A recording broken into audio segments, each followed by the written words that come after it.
how do I learn to be emotionally balanced? And what about on the days when the kids are just going nuts and I feel like I'm about to go there with them? How do I put those things into practice? We would hear our pastor say, Titus 2 says, older women teach the younger women to love their husbands, to love their children, to be emotionally balanced and self-controlled and pure, and be submissive to their husbands. And we knew that that's what the scripture said. But they never went far enough to say, okay, how do I do those things? How do I put those things into practice? On days, of course I love my husband, that's why I married him. But what about on days I'd rather choke him like a chicken? How do I continue to love him those days? And how can, or even is it possible in this day and age to live a sexually pure life? And what about this submission thing? You know, God, I'm just as smart as he is, so why does he get to be boss? You know, when women deal with all these issues, young women often feel like that they are supposed to be everything to everybody. And if they have children and they are married, they can't be everything to everybody. And in Scripture, God is very specific about what he wants these young women to know and what he wants them to spend their time on. And they don't hear about this very often. So in the book, we address 9 key issues that helps women cope and thrive in their homes and in their marriages and with raising their children. And those issues are, first of all, time pressure. Like I said, women are just pressed from every direction. And so we address the fact that there are seasons to life. The season of life that they are in now is right where God wants them to be now.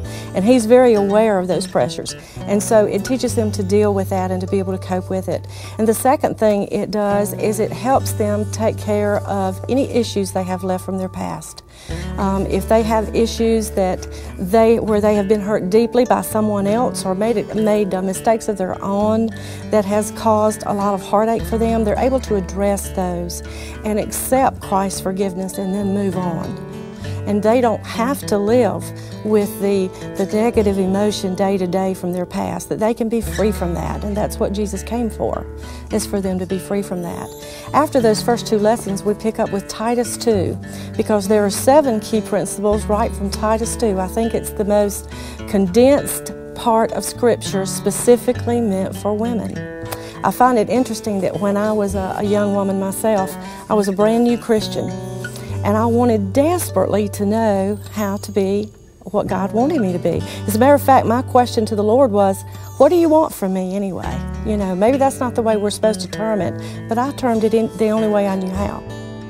So we do it practically within the study of the Word. We take the rest of the Bible and we show how God teaches us to put those 7 principles into practice in our life and how they literally become a part of us as much as breathing, and how it gives us such great joy.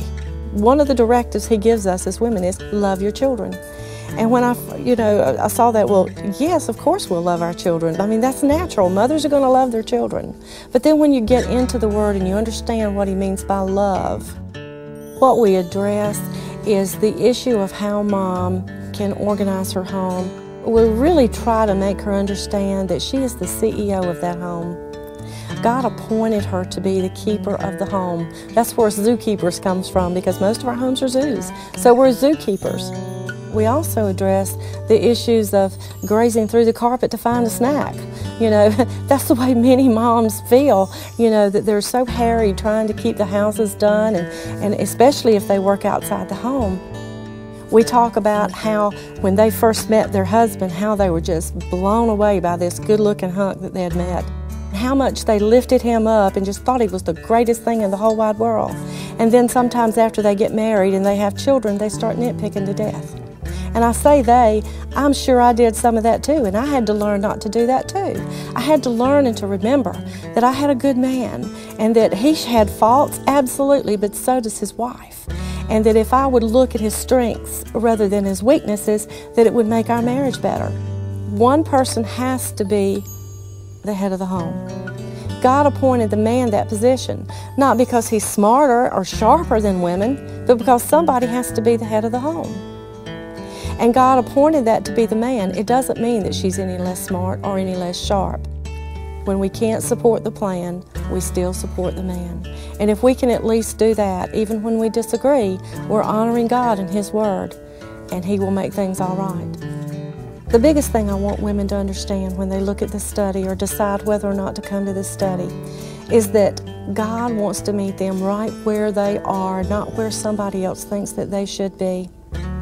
This is a study to help them in everyday real life, to have the peace and the joy that they long for, and it's there to be had because Christ intends for us to have that kind of life.